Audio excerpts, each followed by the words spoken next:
month it was. This has been a popular tasting. I think we sold 95 kits for it, which is close to a record.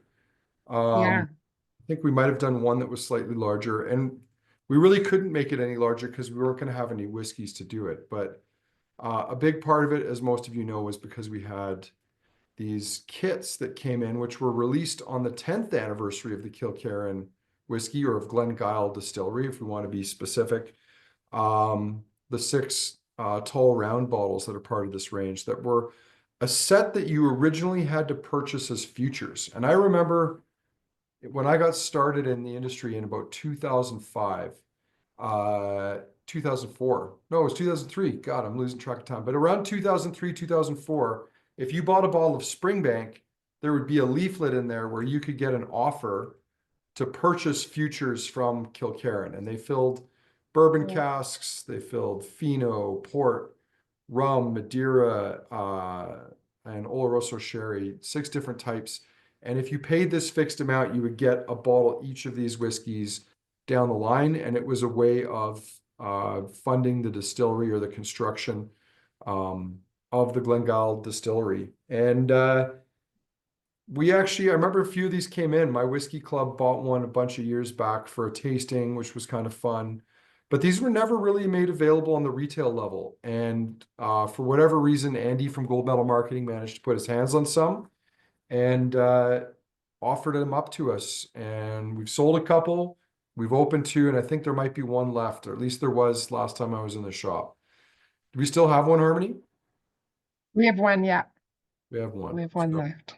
So if it's at the end of tonight's tasting, you need to have that 6 bottle set. There is one left.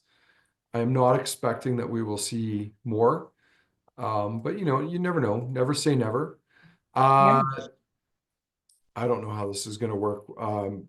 Sent myself the links for the photos, and I think my computer has to download each one individually. So to hell with this. I was going to take you guys on a virtual tour of the Kilkerran distillery from the last time I was there with Sean a couple years back.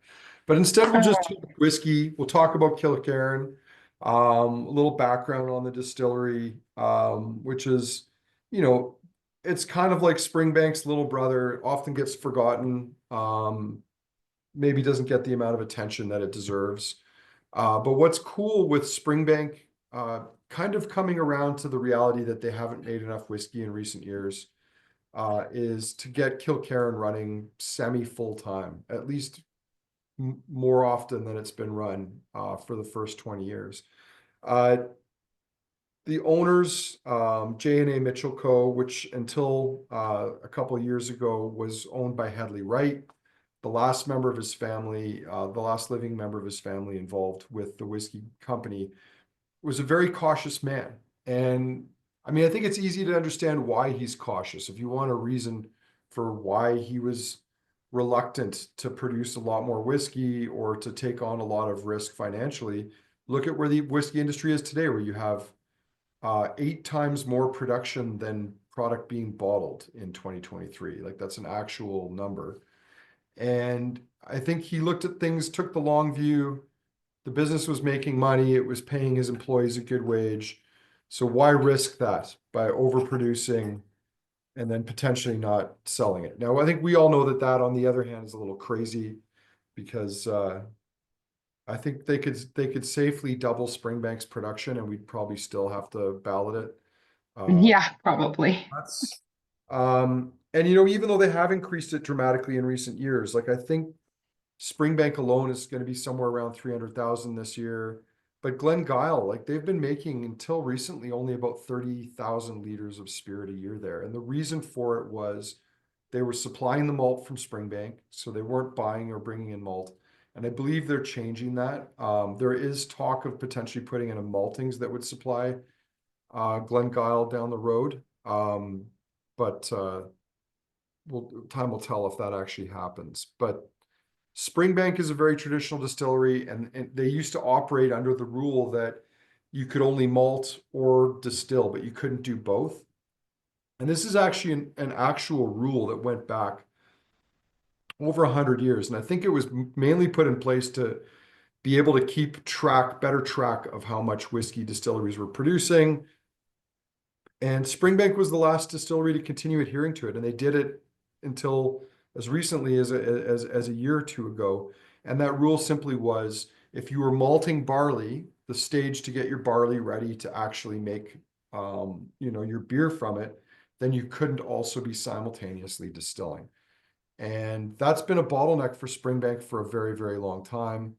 I think by no longer supplying Glengyle with malt, and also dropping that rule where you can only distill or malt, gives them some more production room, but it's still going to be small. I mean, even if Springbank miraculously hits 500,000 liters in a couple years, which I'm not even sure they're on target to quite do that yet, they'll still be making less than half as much as Kilholman.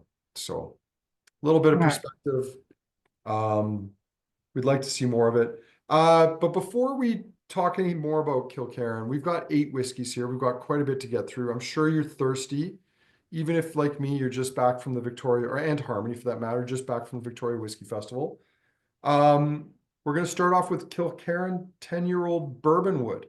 So this is one of those first bottlings they did, bottled at 46%. I'll maybe go looking for that kit so I can put it up on screen for those who haven't seen it. One of the things we didn't really realize until after we cracked it open, that one that we poured, is that Frank McCarty signed each of these 6-bottle sets. And I don't know if that's true, if he did that for every single one they released, or if just by some miracle of chance, that's what we got. But there's the set that you have there, 6 whiskeys, all the same age, all distilled around the same time, but filled into a series of different types of oak, and bottled at 46%. So we're starting on the Bourbon Wood. Harmony, what are you getting on the Bourbon Wood? Like, there's an ashiness to it. It's a little vegetal. Getting Vegetal's a good note. It's definitely kind of cheesy and well, some celery salt. It's also got a bit of chicken, not a soft. beef bouillon cube, but like the chicken equivalent. I don't know if it's a chicken Yeah. cube. I don't cook enough. Like Poultry think of oxo cube. what's that? It's like the poultry oxo cube versus the Yeah. beef one. I think chicken concentrate or chicken stock concentrate. That's probably Mhm. what I'm looking for here. Some smoke there, a little, a little fainty. I mean, these are the really early uh distillations. So this would have been some of the first distillations that they had. And just nosing this right off the bat, it's not particularly clean. No, So it's quite dirty. And yeah, it's it's not my favorite nose right off the hop, but the palate is not bad. yeah. No. Well, Just I'm got gonna some get there in a nice. second. Someone's having trouble getting into the tasting, so I'm resending them the link. So just give me a second here. Where's that email? There it is there. All right.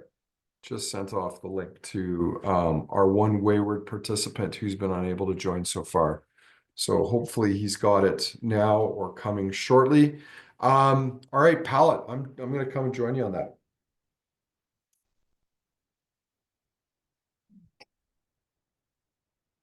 It's still quite vegetal, Hmm. and there's this really big, prominent, ashy, slightly metallic note too. Like it reminds me of sort of like that metal fork note, but more like a metal shop note where someone's grinding down and you've got those little shavings off on a piece of steel or steel plate. Um, yeah. It's not, yeah. I mean, it is kind of very workshop, but there's still some softness in there, some fruit, nice oils I like as well. Mm. Mm. The one of the things that comes across to me is that this At least with this first one, it seems like it must be really heavily peated because uh, I'm just getting this really big sort of tarry coal, again, like ground metal note that seems to be coming from it. Wondering what Doesn't everyone else is getting on there. Um, interesting.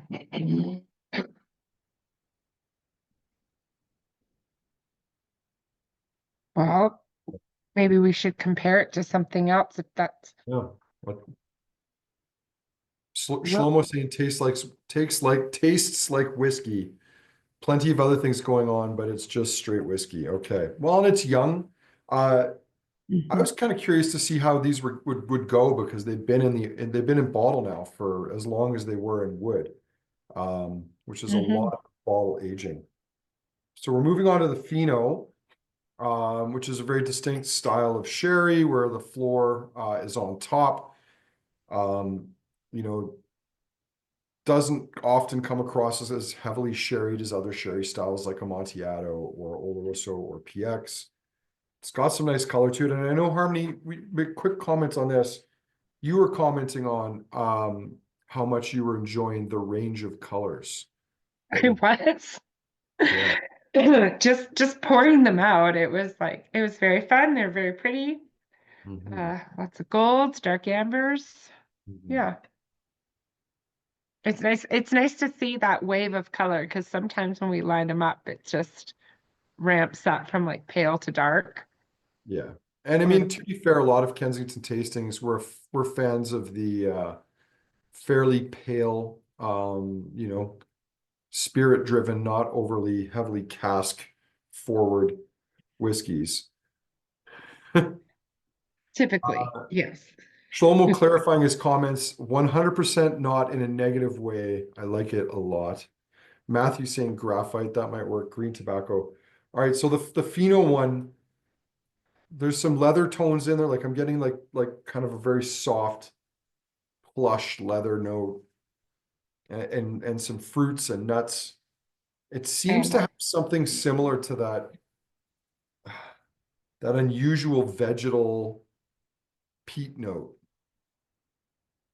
I find this Fino has a lot. It has like a hint of that like rotted grapes in your fridge, where there's this little cluster in a corner that's all moldy, uh, Mhm. that you didn't notice, and that's okay. Still lots of brown sugar and mm, It comes across quite sherried on the palate. Um, the sherry is really the dominant note. It's nutty, a little bit sweet. Um, oh some man, leather and it's a tobacco lot of there. sherry. Yeah. Some leather and tobacco there, as we've already highlighted. It's like candied pear.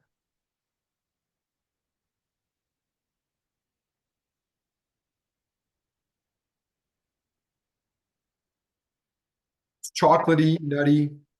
It is. It's like white chocolate Mm. for me.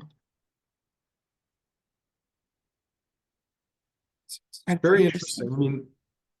I mean, going back to the bourbon one, I think you can see there's some similarities with the distillate there, but it kind of feels like the Fino is hidden some of those like darker, bolder notes that I was finding in the other release. I also don't find this as smoky. I mean, maybe that was just like initial entry into the tasting, but But I think that's pretty common with sherry casks. yeah. Sherry casks, in my experience, do really tend to hide the smoke notes. I mean, a peated sherry release is often, at least in my experience, comes across less peated when you've got that really big, bold sherry note to layer on top of it. Uh, all right. Well, I mean, I think this might be a good way. Maybe we should just keep working through these because I'm actually part of me is most curious is to go back to after we've gone through these, the 16 year, and see where they've kind of ended up stylistically because and this is starting to ring bells in my mind here. The last time I tried this series, I do remember thinking like this is not really indicative of what Kilkerran has been for the last, 10 years that I can remember tasting it. That and I don't know, maybe this was a very early distillate they did that, didn't well conform to the style that they now typically have. And I know they've got a heavily peated style, and then they're more typical, more lightly peated style. But I think with the bourbon release, I'm a bit surprised because if anything in that range was going to be stylistically consistent with what they usually do, you'd think it would be the bourbon one. But that bourbon one was kind of a wacky way to start off. It kind of was. Yeah. It wasn't what I was expecting. Mhm. Um, do you think for these tens, they're going to choose all of them to be within the same peated style, or would they use, do you think they would bottle different styles of peat? No, they would have I remember with this range, the intention was that they were going to try to make everything the same. And it was for a purpose of being able to compare them. Like they wanted to be able to be sure that, you know, people could see what Kilkerran might look like in various different styles. And that's truly where this approach came from. But Cool. let's go on and try the port. And I'll be honest, if I do look slightly distracted, it is because I am still trying to get those photos to work on my computer because I'm stubborn. For some reason, they were emailed as links, but I'm getting there. So we're going on to the Portwood, 46%. I think like that Fino release, it seems to be hiding the peat to a certain extent. Like Hmm. the peat's not quite as prominent as it was with the Fino, but true to that port cast style, it's chocolatey. There's some caramel tones there.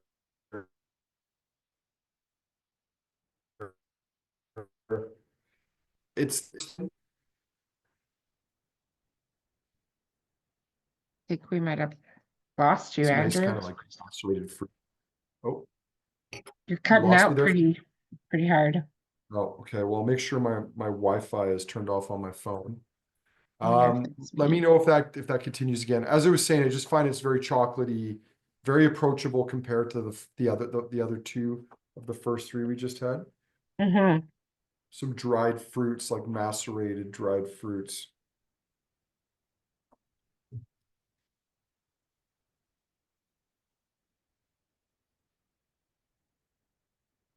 The palate's very nice. Mm. I don't typically lean into the portwoods, but of the three so far, I like the palate on this. Yeah, This one more. it's very drinkable, but I think you can see that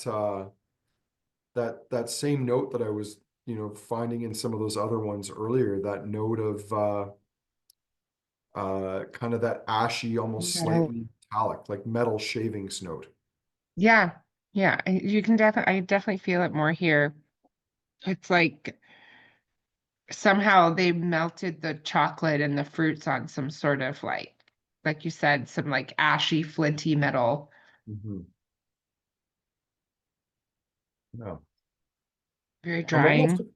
I'm almost afraid to add water to some of these because Yeah. it makes me wonder what's going to happen. And maybe we'll come to that in a moment. But since I Another. did manage to get a handful of photos up, I think maybe now might be a pretty good time to share a few of those photos. As long as I can. Oh man, I just closed one of the ones I needed. Yeah, this is not my day, but what I will put up here real quick is just the view. This is from the rooftop at Springbank. Um, Kind of a dangerous look outside a window, like a door with nothing beyond it. You could fall off the roof pretty easily, but you can see the spire of the Church of St. Kieran, which is what Kilkerran Distillery is named after. Beautiful blue skies there. And from Springbank Distillery, this didn't always used to be the case. In fact, I think they only achieved this about a decade ago. Um, yeah, around 2015, but you used to have to walk all the way around the block, even though Springbank is on this very large extended commercial block with Kilkerran. There was ruined buildings between Springbank and Kilkerran, so you had to go out of Springbank, down the street, all the way to the end, and then back in to get to Kilkerran. And they've actually upgraded this twice now, but they've now got a nice little walking path that allows you to go from Springbank straight to Kilkerran. They found this incredible giant metal wheel while they were working on the buildings. Um, what we haven't talked about, but maybe I'll mention really quickly here before we go on to the Rum Wood, which is the next one, is how Kilkerran came about. I'm sure most of you, if you're fans of Springbank and or Kilkerran, you'll be familiar with this, but Kilkerran is the distillery that I like to joke, and it's not even entirely joking. There's some truth to it, that it was opened out of spite. Hedley Wright wanted Campbeltown recognized as an important whiskey region. The region had historically, in the late 1800s, been the heart of the Scotch whiskey industry. It was producing, more whiskey than almost any other jurisdiction in the UK. And the reason for that was that it's on this peninsula on the west coast of Scotland. That whiskey was being shipped to the US. It was the fastest point to ship whiskey to the US. And so it had a bit of a heyday. Long story short, a lot of the distilleries started cutting corners, making lower quality spirits. The town's reputation fell into disarray. A number of other things happened, but Campbeltown went from having roughly 30 distilleries down to two. You ended up with just Springbank and Glengyle. Glengyle Distillery, which was founded by, I believe, Hedley's great great uncle or great great great uncle. I forget how many great greats to add in there, but it was a few. And his family had owned Springbank, but there had been a bit of a division with some brothers. Then one of the brothers' sons opened Glengyle. Glengyle operated as a distillery until the early 1920s when it was shut down.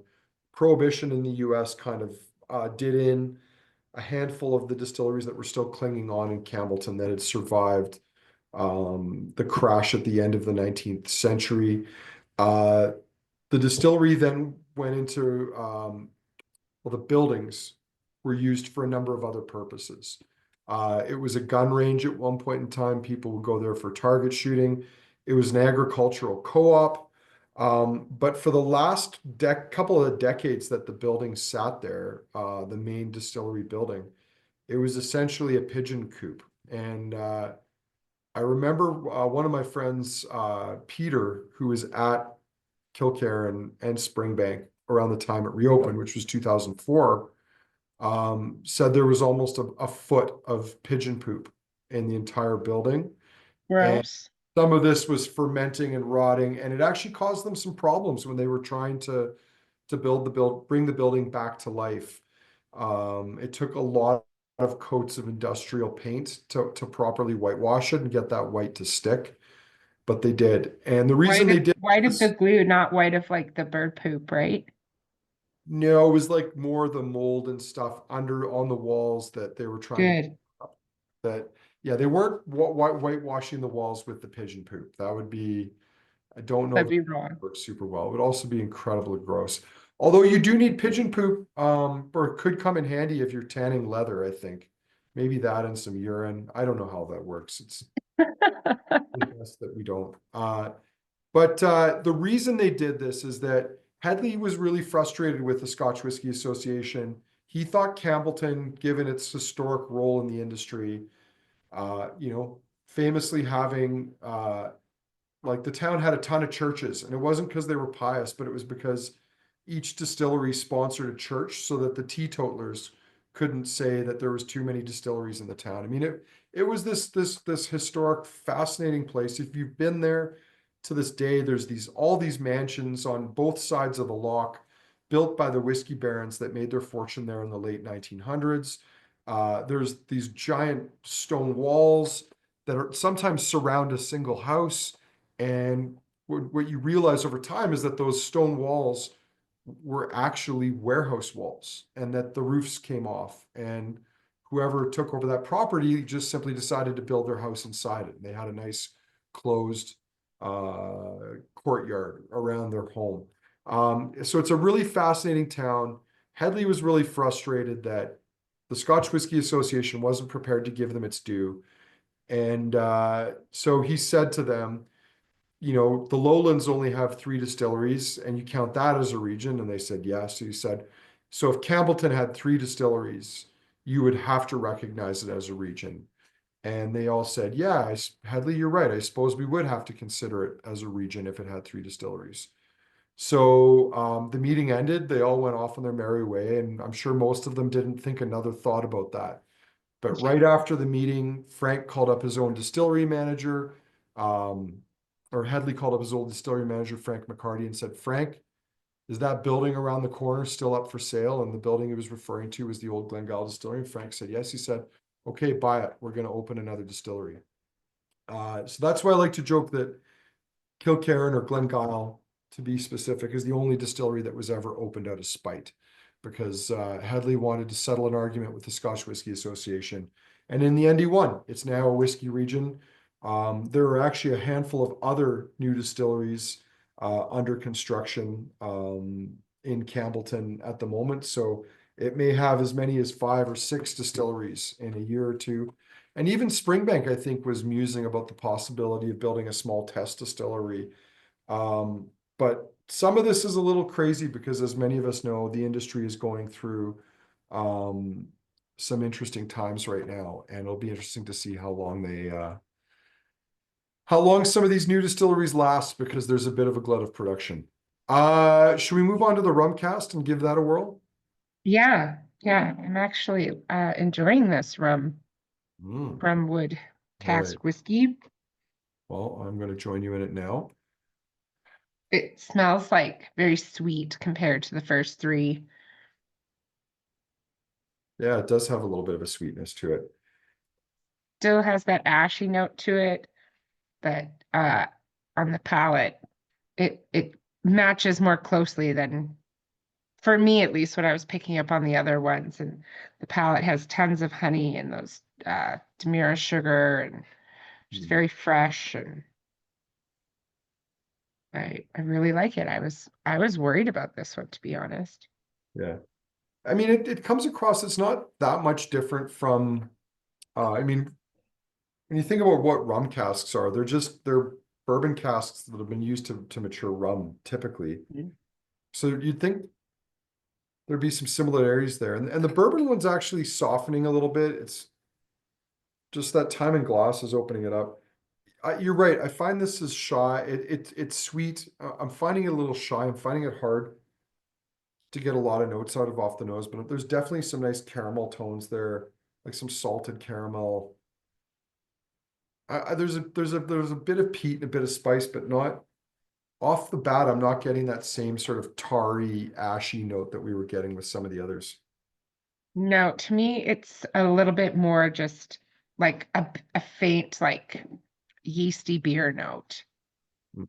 um, on the nose.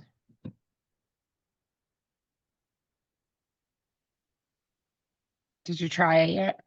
I haven't, because Good I'm idea. as I said before, I'm still trying to put these photos into a format I can use them, because I'm stubborn that way, Harmony. That's okay. I hope it works out for us. I'm refusing to give up. Feel like perhaps other people that were at the Victoria Whiskey Fest this weekend might agree that my palate feels pretty tired. Oh, yeah. My And sniffer is tired. when I don't know about others, but I'm finding that that rum one a little rough on the palate. Like, it's malty, it's sweet. Um, it's not super forgiving. There's a bit of a sharpness to it. There's some nice malt there. The rum notes are pleasant enough, but yeah, it's a little bit raw. Yeah, I think we almost got. All right, well, I've got enough to show some photos of this fascinating Kilkerran distillery. Uh, shall we move on to and try the Madeira Wood? sure. So Madeira, obviously a style of fortified wine from the island of Madeira. I'm sure many of you know that. There's a style of rainwater Madeira that used to be that you had to leave it outside in the rain in order to be able to call it rainwater Madeira. I think they synthesized that now. But some of these wines actually had to be put onto a ship and then go back and forth across the equator before they could be called Madeira. There's all these strange rules. It's essentially a type of, Hopefully it's raining when that happens. well, I mean, yeah, there's a bit of magic involved. One of the funny things about Madeira is that it's really a wine where they've gone out of their way to try to destroy it so that it can't possibly get further destroyed. And so it's Madeira, it's like oxidized, Madeirized, which I believe is the one when it gets cooked. Yeah, it's put in a ship and just treated roughly. It's not given an easy ride. And that, along with a type of sherry called East India sherry, these were wines that were designed to survive sea voyages in non-climate controlled wooden ships hundreds of years ago, so that they could go down the coast of Africa, across the Indian Ocean to India and not completely deteriorate.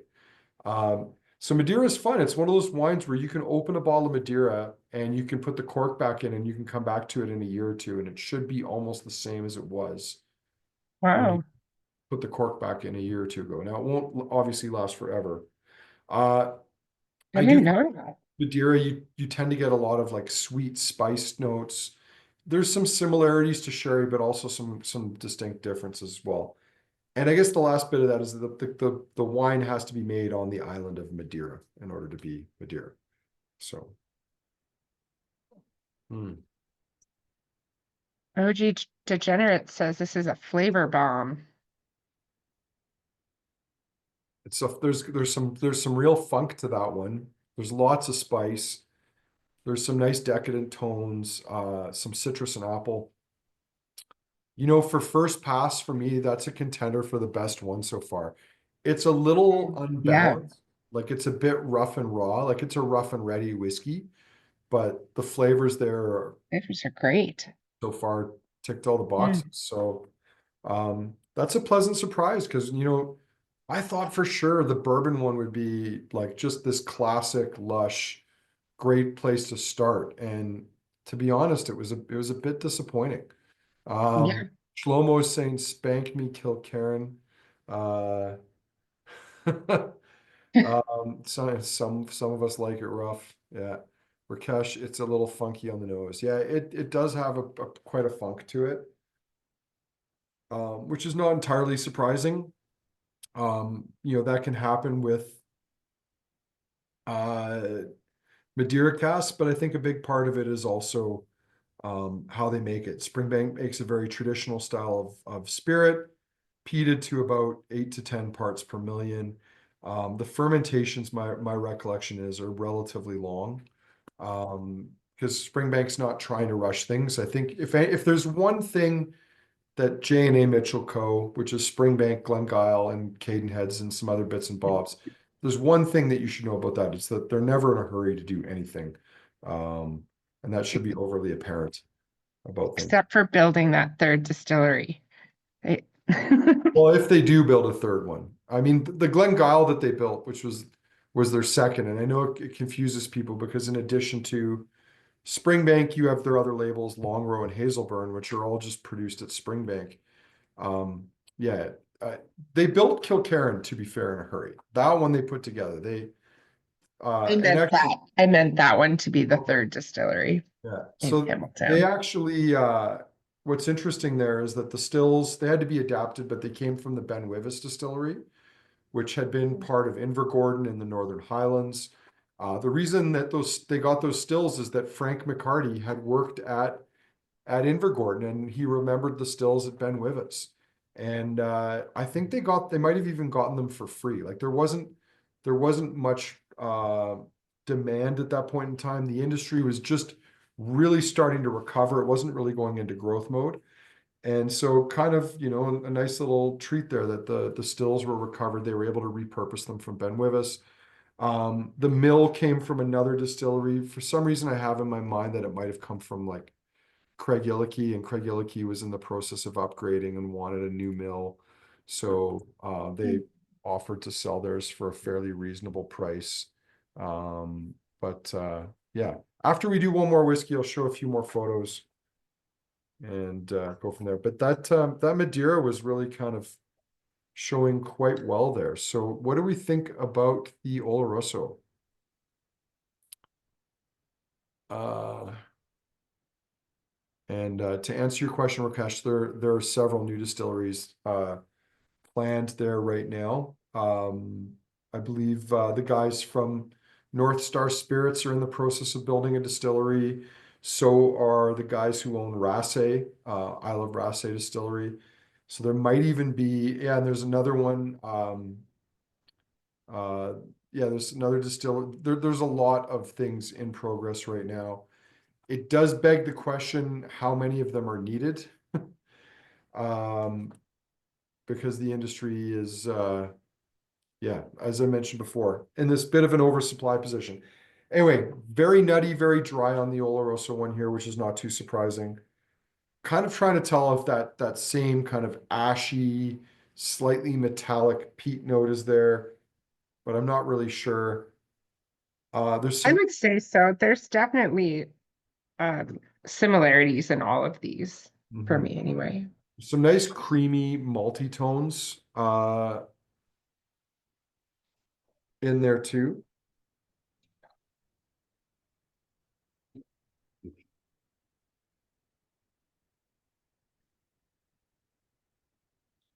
Yeah, trying to look at Mhm. a few more facts here um, about where the various pieces of kit came from. I think the Oloroso one does quite well. It is a little dark and slightly bitter towards the finish, like some of the Mhm. espresso notes. But I kind of, what do yeah, you? I think I like the Madeira so far Mhm. for Yeah, me, but we'll have to see how it fares in the speed round. I think But so. yeah, the Madeira ones was for sure a standout. But this sherry one, I think, um, is holding up quite well. And the weight of the sherry is enough to kind of counterbalance that really ashy peat note. There was a question in the chat. I don't know if we addressed it, and the question was about distillation times for the peat. Um, Hmm. and I Googled it, and I found a couple of Yeah. uh, So different things regarding their style of malt. yeah. So the malt was typically lightly peated, except for uh the Kilkerran heavily peated, which is obviously, as the name says, a much more intense, more heavily peated profile. I believe the peat, the phenolic level on average for most of their stuff was supposed to be in that 10 to 12 range. So And are fairly they doing traditional like double or triple distillations? double distillation. So Mhm. the malt, at least in theory, was always supposed to be identical to the malt they use for Springbank, which is then 2.5 times distilled. Right. The stills are different. They're not triple distilling, although they've probably done some trials and stuff like that there. It's for the most part, it's double distilled, different still makeup. Well, here I can put a few photos up on the screen here to show you guys some of the distillery. Uh, so there's their malt mill, which was recovered from another distillery that needed something bigger, newer, and fancier. How do I move this bar? There we go. Uh, there's a grain bin there. They've got a great big room with a grain bin and a silo. There's a look down the distillery where you can see the fermentation tanks. They went for traditional wooden washbacks. You can see the big mash tun. What's kind of crazy about this place is that it really only ran for most years about 8 to 12 weeks. Yeah. Because again, they were a very cautious company. They didn't want to, they were always worried about overproducing. An old desk there. Looks a bit more modern than Springbank. I took a photo of this because Springbank doesn't have any equipment that looks like this. Um, and this is actually quite old by distillery standards, but for the purpose of Kilkerran, very modern. You can see the stills there. Those are the old stills from Ben Wyvis Distillery. And hanging up here, you can see the view of the spire of the Church of St. Kieran, which the distillery, the whiskey is named after. Just on the other side of this wall, there's a low stone wall with this window with metal grates in it. And they settled on this image as being the image of the distillery because they were clearing away the weeds one day. And they noticed that when they cleared the weeds away from this little window in the wall, that it perfectly framed the church spire. And that's why you see that image on the Very bottles. nice. There's a little close up there of the stills. When I was there, they weren't in use. And typically you would go there and you'd find they weren't in use. Yeah. But it's a charming little distillery. How do they cover their fixed costs? Well, they own the land, and the people are just the people from Springbank that they transfer there. I think you might have missed this earlier on, Rakesh, when I mentioned that Springbank, for the most part, uh, only operated 6 months of distillation a year. So they would malt barley for 3 months, then distill for 3 months, then malt barley for 3 months, and then distill for 3 months, because that's the traditional way that most distilleries in Scotland operated, because at one point in time, that was the law. You couldn't malt and distill at the same time. Uh, so they would run Kilkerran in the off season when they weren't distilling at Springbank. Maybe they might be malting there, but that's the reason for it. And as to the economics of it, I mean, this very charming, well-meaning, now passed on gentleman who owned it had a very antiquated way of looking at the distillery and how to run it. And sometimes the decisions he made didn't make the most sense, but they made sense to him. And I guess it's his distillery, so that's how he chose to run it. But yeah, that distillery would not be running very often. In fact, I've never been to Kilkerran, and I've been to Campbeltown 12 times probably. I've never seen Kilkerran in operation. It's always been shut down when I've been there, and they turn Wow. walk us through it. So uh yeah. Wow. I feel lucky Um, to have all these drinks in front of me then, mhm, like when you consider how little they produce. exactly. All right, Very where are cool. we here? We're gonna move on to Uh, Kilkerran 16 year.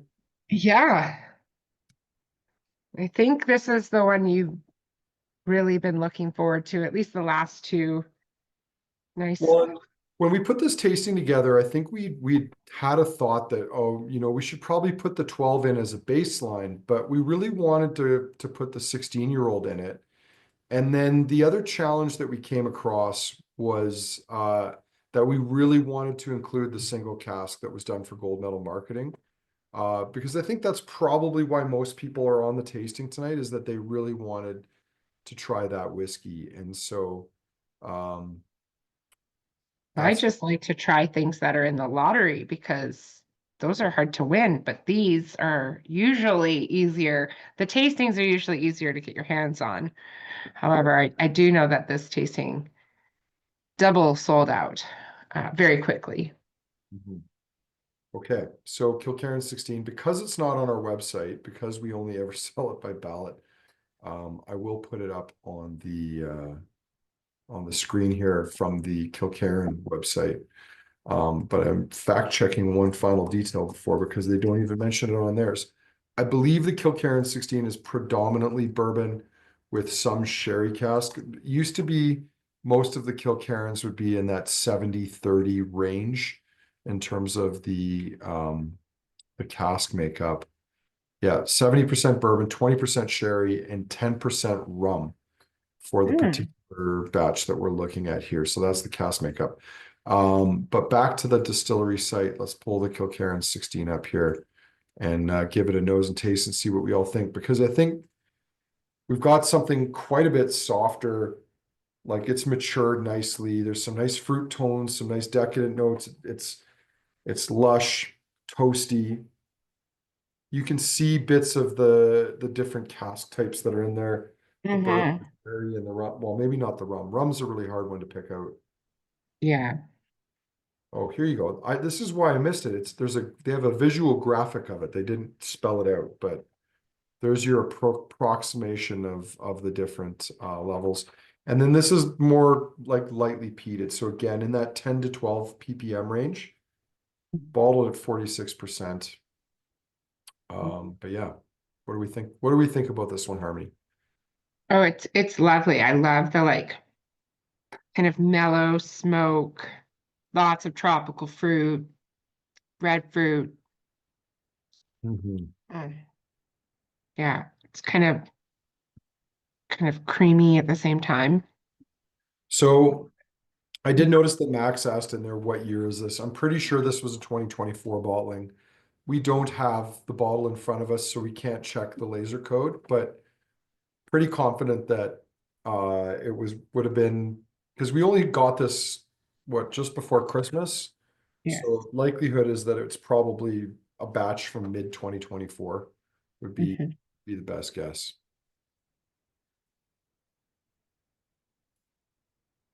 Mm. Love the finish. It's kind of minty. Mhm. Yeah, it's malty. As you said, there's some minty tones there, Mm. a nice vanilla, some nice like chocolate and dried fruits in there. Um, it's fairly delicate. It's got similarities to Springbank. I would wonder though if anyone thinks like, when we talk about Springbank and Glen Scotia, we'll often talk about the Campbellton funk. And this compared to the first six we tried, all of which had a little bit of dirty funk to them. I'm not getting that with this one. No, I'm not either. Maybe some of you are, but I'm not finding that it's coming across on that. Mm. Now, to Max's point, I looked at the one of the 2023 releases of Kilkerran 16 year, and it seems the recipe's not quite as stable as I might have thought because last year, or sorry, 2 years ago, 2023, they did a batch that was 60% sherry, 35% bourbon, and 5% rum. So they've brought the ratios around at different times, but this is definitely a much more pale bourbon forward one. Little faint Mhm. trace of smoke, as Rakesh says, but nice drinking dram. Uh, and yeah, Harmony, I think you're right. You made that comment earlier about those of us who are in Victoria and have put our palates through the ringer over the weekend. I'm finding my palate is a little exhausted today. It's not at its most fresh. I am. I don't know how other people are doing, and I know other people who partied longer, Yeah. and much later and harder. Some of those Uh, crazy fools that stayed up till 5 a.m. on Saturday, like those types. yeah, yeah, or like three nights in a row. Yeah, Yeah, no, I couldn't do it. crazy talk. Okay. Indeed. Uh, and then we're on to the single cask Kilkerran 15 year, 57.6%. And I have to be honest, I don't know too much about this one because again, it's not on our website. So let me see if I can pull up the details for us. Suppose this Mm. should have been I should have asked you to dig into earlier today, but it didn't even occur to me until just now. Um, Yeah, I should have asked Andy what's the deal with this. Spoke to him a lot today. mhm. Smells great. Yeah, and I'm actually having trouble pulling it up on their website. Kilkerran 15-year single cat. All right, Harmony, you need to talk. You got to fill the void here for a minute. Oh, shoot, about Kilkerran. I barely remember. Has anyone won any KWM lotteries lately? I'm just kidding. We haven't had any. Well, We you haven't could had just any in guess a what? while. You don't want to trigger them. No, well, I mean, if you haven't won and you haven't heard about them, then you should definitely sign up for our newsletter. Mm, But yes, Matthew, I agree. This is very creamy on the nose, very rich. I was thinking that myself, that if they didn't add water to some of these and bring them down to 46, like I can't imagine how different an experience they would be. Because this is just amazingly rich uh, on the nose compared to the previous whiskeys we've had so far. And I'm also finding that these higher vintage Kilkerrans seem to have less like smoke to them than the other whiskeys did. All right, someone sent a link here. Maybe this is what we're looking for. 15-year fresh bourbon barrel, gold medal marketing. There we go. So thank you for sharing that. Yeah. Where's Jeff? Jeff has fatigue. He's usually much faster at these things. Well, Tim, props to Tim on it because he found Talk to Tim.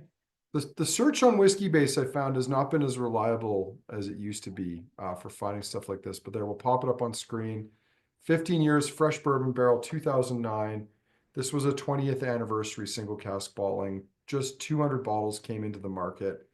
No reviews yet on that though. Interesting. I Ooh, think that yeah. tells me that not because I mean I think there are people who definitely do uh, review that are in this market, but maybe not enough bottles found their way to auction sites in the UK, and therefore not enough of them have been reviewed by people.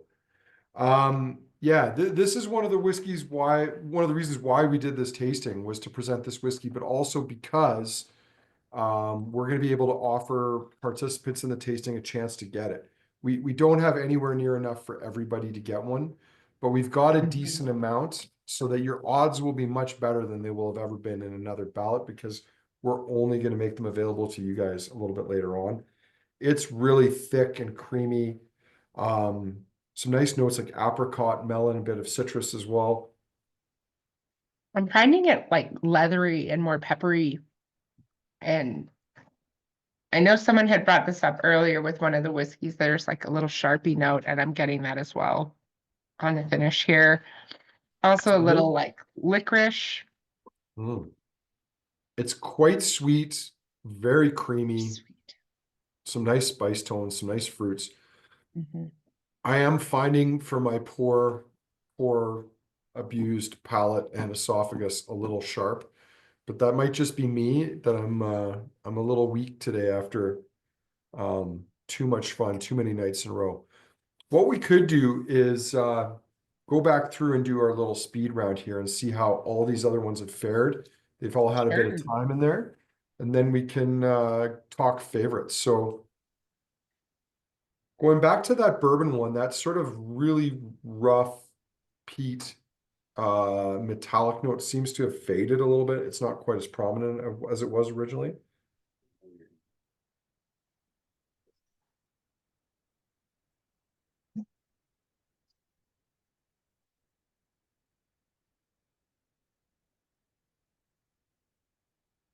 Find this one like pleasantly dirty. Mhm. It's much more drinkable now. It's malty. There's a bit of Yeah. citrus, a Yes. bit of marshmallow. I love Matthew's tasting note. He says it tastes like a machine shop with a sprinkle of apples. Oh, yep. Okay, a machine shop with it. That's a machine shop sprinkled with apples. That could be a society tasting note, or it's Yeah. not off of one anyway. Eating applesauce in a machine shop. I mean, Totally. it's very malty too. You get this really prominent malty tone. It's a little bit kind of barnyard as well, but it's interesting. Mhm. What about the Fino? How has the Fino fared since we first cracked on with it? It smells exactly like a sherry. Like it doesn't have any hints of whiskey on the nose for me. Though curiously, I mean, this is not what really a Fino would smell like. A Fino would have a little bit different profile. It's not quite as dark, but yeah, it's oxidized fruit, caramel, Yeah. bit of salt.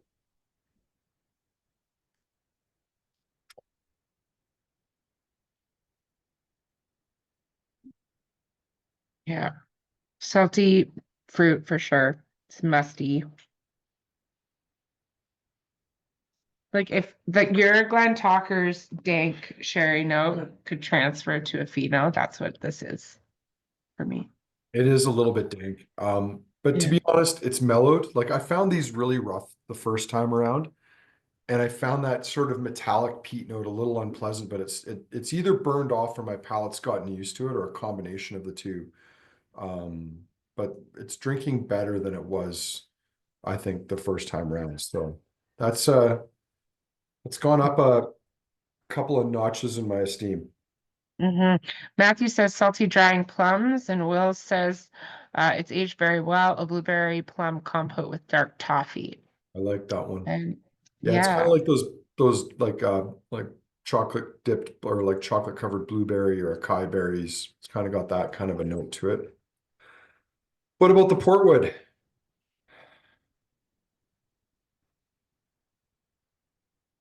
yeah. It's really musty. Um, hmm Almost like a bit of like wet cardboard or like a damp cardboard box from like your grandfather's earthen floor basement. Yeah, it's definitely kind of got that Weddy Wood note. Um, I'm glad. I mean, I hope it's not corked, and that's just the type of sherry mixed with It's not. the. I don't think this is corked. I think It this was is, my initial thought, but then I'm like, it's probably just it's weird, this yeah. weird peat profile on this 10-year. Shlomo And went somewhere really dark. Grandfather's homemade coffin.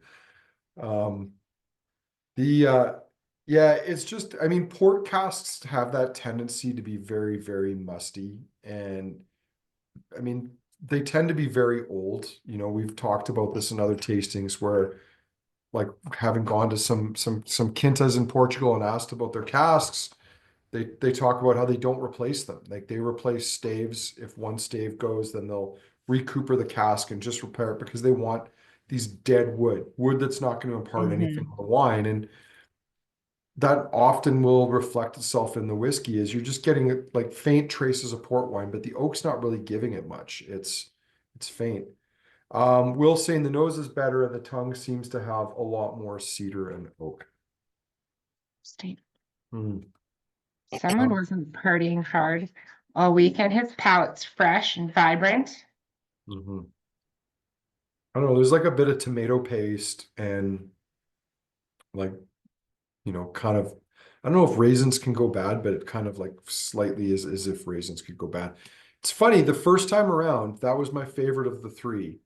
Yeah. This time around, I'm not so sure. I really disliked the bourbon the first time around, but it's crept up. The Fino, I think, is better than it was the first time around for sure. What about the rum? I know this was the one you said that you felt it was disjointed and really rough. Mhm. I'm not saying you're wrong, but there's like a sweetness to the finish that kind of brings it all together to me. Um, and it reminds me a little bit of the Cuba and 12-year rum. It has that very similar kind of like pleasant, disjointed thing that works. Um, it's the smokiest of the first four for sure. Like all I get is smoke. Like it's really, really smoky. There's a little bit of sweet. It's unsurprisingly probably the most naked of all of them. Like there's not a lot of cast character there, which is really unusual in that it doesn't appear to be, it appears to be darker than the bourbon, but the cask seems to be playing the least role out of any of the first four. Um, so it's interesting, but yeah, it's definitely not going to be one of my favorites. But anyway, I digress. There seems to be a dark side chat about so I'm gonna Madeira Wood. yeah yeah Madeira. Let's go on to Madeira. Oh boy, that's got a nice nose. Mm, That's really well. I think mm, this was the one that was kind of the standout the first time around, and the nose is I think still so. there's some nice So, decadence there, some nice sweet fruits, sweet spices. It's soft. yeah.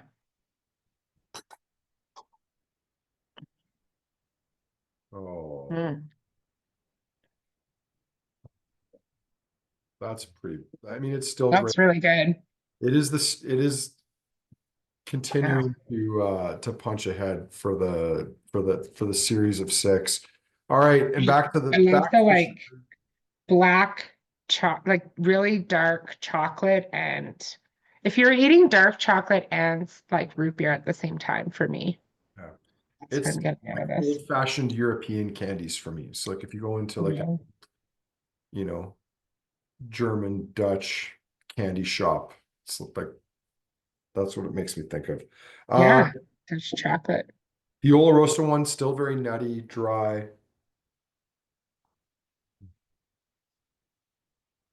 Mm. It works quite well. It's not my favorite Very sherry. wise, but it's got a good balance to it, and the sherry's clean. Um, Matthew says drinking straight molasses on the Madeira. Will said a cinnamon and vanilla glaze on the Madeira. So yeah, Madeira seems to be I think we all know where not everybody probably, but where most people are lying on in that range, the first Yeah. six. So back to the 16-year-old, having left it for a while, it's doing okay on the nose. It's not really standout to me, but it's just good. It has this note to me. It's like you put your laundry in the wash and it went through the wash and rinse cycle, but then you forgot to switch it. And it's just kind of been sitting there for a couple of days. The palate's got a really nice balance to it. It's a nice balance of like vanilla, malt, fruit, salt, the salty Mhm. caramel tone. The smoke is in there, but it's really balanced. It doesn't have that rougher, really dry metallic peat that we found in most of the other Kilkerrans. Um, I'd be really interested to dig into this, and next time I go over, which Harmony, maybe it'll be you and I in the fall this year, going over to ask them some questions. Remind me if I forget, but I mean, I'd love to know if they made some distillation changes. I'd love to know if they made some distillation changes after they did those 10-year-olds, because to me they just seem a little different. They don't seem They do like, seem very different. well, they're not, but they don't even taste the same or similar, like really similar to the classic Kilkerran 12-year-old. And I realize we don't taste that whiskey a lot because for the last few years there's never been enough. Like it gets balloted or it's Uh, immediately sold. But the 16-year-old tastes like those other 12-year-olds or in that vein. And those tens are a little wacky. yeah, they are. Yeah, Matthew and Shlomo saying they don't know why Glen Scotia doesn't nearly get the love that Kilkerran or Springbank get. And I suppose it's FOMO, and I suppose it's the fact that like, and this might shock people, is that there's more Glen Scotia out there for people to buy. And so uh and because it doesn't have the FOMO, it can sit on the shelf. But yeah, it is a strange one. All right, back to that 15-year-old. Oh man, the nose on that 15-year-old This single is so cask, creamy. icing sugar. Yeah. It's buttery. It's like buttercream icing sugar, buttercream vanilla Mhm. icing sugar, maybe some coconut shavings there, clean smoke. Oh, the palette is just like cotton candy and pink fruit. Mhm.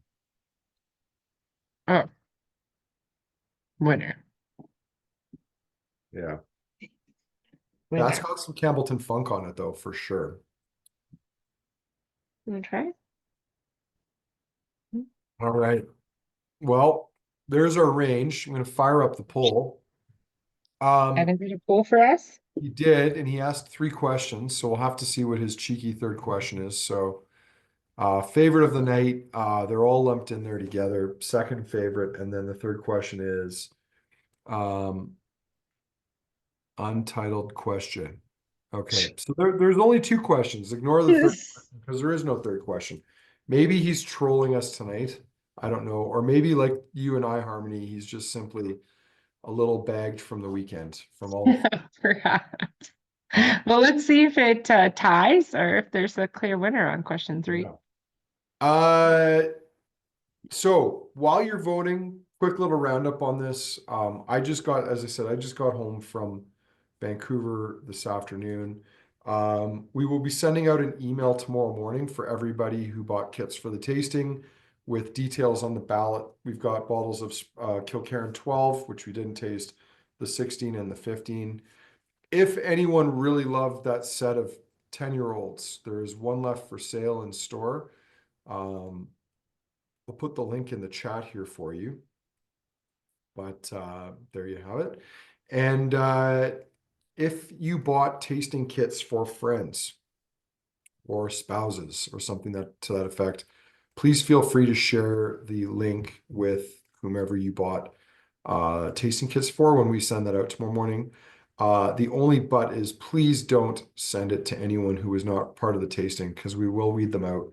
And if we don't recognize the name, we might ask you who bought your tasting kit just to make sure that we're rewarding only people who bought tasting kits for the tasting with the ballot. So, yeah, what do we say about the vote here? How's the polling going? 38 of 43, that's pretty good.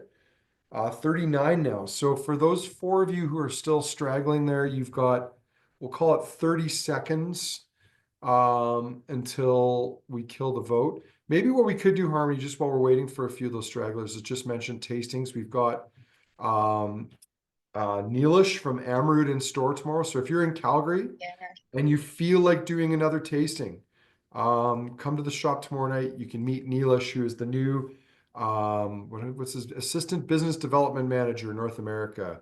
Yeah. Did you get a chance to chat with him in Victoria? I didn't. I tried to connect with him, but he's surprisingly very fast. All right.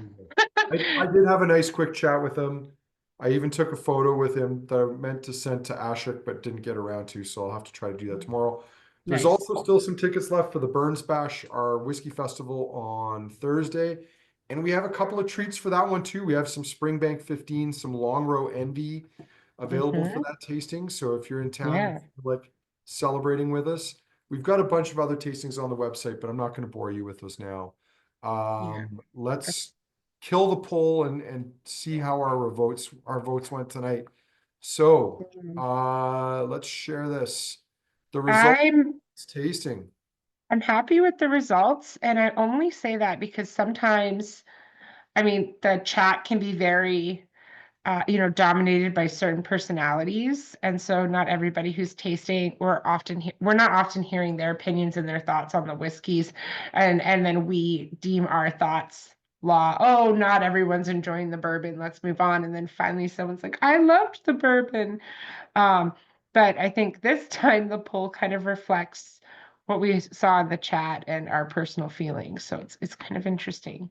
Well, the single cask won, no surprise there. Yeah, no 16 press. Madeira coming in second and third. And then for third favorite or second favorite rather, the Madeira Wood really storming up front there, which Yeah. not entirely surprising. And the 16 and 15 showing really well, but also the Oloroso. You know what's interesting is I think everything but the Rum Wood got at least one vote. So Wow. there you go. There was truly something for everyone there tonight. Harmony, if you had to choose three, and we're gonna let you choose three because then you have to stray into the one of the at least one of the 10-year-olds. What was your three favorite? Um, well, the three, the way that I have them lined up, uh, Kilkerran 15, obviously, uh, with the pole, Madeira as my second, and very, very, very surprising to me is the Portwood. I, I, I never think of myself as a Portwood fan. So Wow. yeah, those are my three. So was the Portwood your third or your fourth? Is that that's like It's my third. I mean, well, if I had to go into the tens. oh you have to for three because there's Well, other I know the 16 is great, so let's just acknowledge that it's great. So I'm 15's at the top. We're gonna skip the 16 because it's good. I'll vote for the Madeira and the port if okay, I had to. right. Um yeah, I think I'm going 15 Madeira 16. I think Cool. I gave a little extra weight to the Madeira one just because I was surprised that it was so much better than the rest of the ones in that series that it Yeah. deserved a little bit of extra plaudits. Um, Well, I You don't liked see a lot of Fino. There was Madeira. something I liked about that. There was something about the profile that was also a bit fun and a bit unusual. But Yeah. the rum one, like even the rum one that didn't get any votes, I can see Matthew commenting on it there too. You know, I remember trying these, and my club did the tasting. God, it must have been 7 or 8 years ago that we did this tasting with a set of these six. And I remember at the time there being a couple that were good and the rest were kind of lackluster. And I think that they were all a little better than maybe I gave them credit for at the time. But like what's really remarkable is like that one Madeira one is just how much better it is than the rest. Um, Yeah. yeah.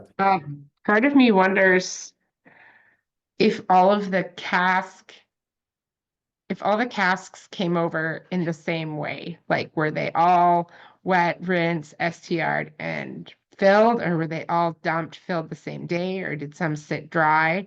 I'm just curious about those things, and we never get to know that. You know what? Knowing Frank McCarty, who was really behind this at the time, I'd be shocked if these weren't rinsed. He 1996 seems to have been a year when Springbank really got its act together in terms of its wood policy, or like the maybe 95, 96. And that was, a year or two after Frank McCarty came back and sort of took the reins of the distillery and I think laid the ground roots for some of the stuff that followed. Knowing that he was personally involved on this with Hedley, I doubt they would have wet filled because that's just not really their style. I think the more likely explanation is just that these were probably some of the first distillations that they kept as whiskey. I think they probably didn't have their spirit profile dialed in yet. And for that reason, these early Kilkerrans are not really reflective of what the distillery tastes like today. Yeah, could be. Rakesh saying we should do a vote for least favorite. We'll keep that as an idea Okay. in the future. But We already know from the results what the least favorite oh yeah, was. it's fair to say the rum was the least favorite for that, or Yeah, exactly. at least it was the least most favorite. So, Correct. but anyway. Uh Bob saying here, weren't the first 10-year-olds all part of the work in progress? No. These actually predate all the work in progress stuff. And most of those work in progress whiskeys were um they were a little different from this. Now that you mentioned work in progress, because it's been so long since we've seen those. I think those were all less than 10 years of age. Do you remember, Harmony? Because like they would release like one every, or maybe they were a low age statement There bottlings. were, I remember low age statements, but I wouldn't, I Yeah. would be very disappointed if your 10-year-old gift shop limited edition bottlings were their work in progress collection. I was just I looking. understand releasing them to the public kind of just like as they are. This isn't our core. This is what we're working towards.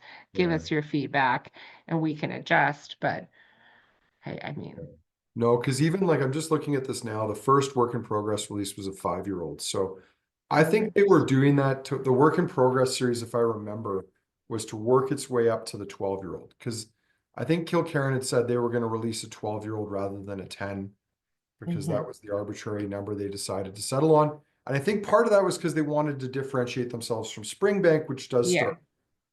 So, but yeah. anyway, it's a distillery that, it's funny, it was kind of we started this tasting talking about how it was a distillery that was started out of spite.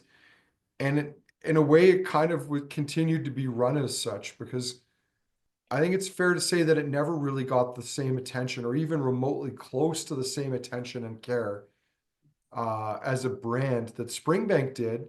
And if you want proof of this, like I think they only finally updated the website 2 years ago. And for about 7 years, they had no new products listed on it. It was like an afterthought that just sort of sat there.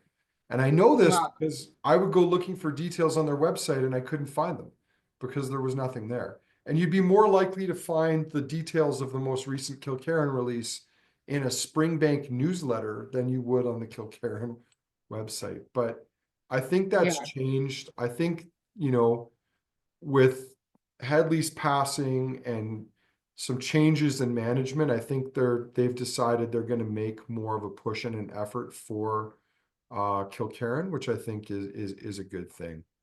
So Um, they might distill like 13 weeks of the year, no, really get their act I together. think the plan is to produce. I think the plan was to get Kilkerran up to about 100,000 liters, and it might take them a couple years. Yeah. So I think, and you know, that's not an insignificant amount. It's not a lot, but it's still a It's very not. story. But I think part of it, all is contingent on how they figure out they're going to do the malting because uh, I believe they were going to start buying malted barley for Kilkerran just so that they could have Mm. continue to have 100% floor malted barley still for Springbank. Uh, Interesting. Rakesh asked a question: is Kilkerran popular because of association with Springbank? 100%. Um, which is not to say that it's not good in its own right. And I think those heavily peated releases are proof of that. Like they're very Hmm. popular. They show very well. Same with like the 16 whenever we get it. But I think even though I'm not sure they had a real brand strategy for Kilkerran when they decided to open it, because again, to paraphrase The Bachelor, they didn't open it for perhaps the right reasons. Um, you know, I, I don't think they were trying to duplicate Springbank, but I don't think they really had a big thought as to what they wanted it to be either. And I think they're now at a point where they've got to figure out what Kilkerran is and where it fits in and how they decide to manage it moving forward. And that's what'll be interesting to see. But it's probably going to take us 5 to 10 years until they figure that out. Um, but in the meantime, uh, yeah, I'm glad it's there. Uh, I don't know if anyone else has any other questions. Otherwise, we might wrap because Harmony and I still need to catch up on our sleep from this weekend. Um, you know, Harmony, my favorite bachelor or bachelorette. Truth be told, I just used to love watching the show. I'd watch it a lot with my now wife and my brother-in-law and his wife, like 10, 12 years ago, until I started getting uninvited. I just liked watching it to make snotty comments, or sarcastic comments because I don't know why someone would put themselves through that. And uh, yeah, it it's a very, very low bar form of entertainment, but it is still entertainment. So I'll acknowledge that. Yeah, But I just awesome. well, I don't know, Carmen, if you caught this, but at some point this weekend I was telling the story about, you know, when Kurt, Evan, and I went out to Shelter Point and we were helicoptered to the top of a mountain for a tasting. And that was where I first met Patrick, who owned the distillery at the time. And I compared it to like a rose ceremony. Like there was almost that about this grandiose gesture. So, yeah, fun, That's fun. fun things happen in the industry. Well, I want to thank everyone who took part tonight. I also want to especially thank those of you who I know were in Victoria this weekend, and you know who you are. I can see Brennan from Stillhead there for sure, and um, the Thorpes, Jeff, many others. So I hope you guys enjoyed the tasting. Mhm. There will be another one. Fun lineup tonight. You know, when we get rare stuff like this, we like to put it in a lineup because then even if you don't get a chance to buy it, at least you get a chance to taste it. But keep an eye out for the link tomorrow. You know, we have these bottles in store, so we'll probably be setting them up with people by Friday. So you're only going to have about a day or so to fill out the ballot. Harmony, thanks for joining me tonight, especially Thanks, after Andrew. a busy, hectic weekend. Thanks everybody for tuning in. I hope you enjoyed it. And keep your eyes open for the email tomorrow. And Awesome. talk soon. Have a good night.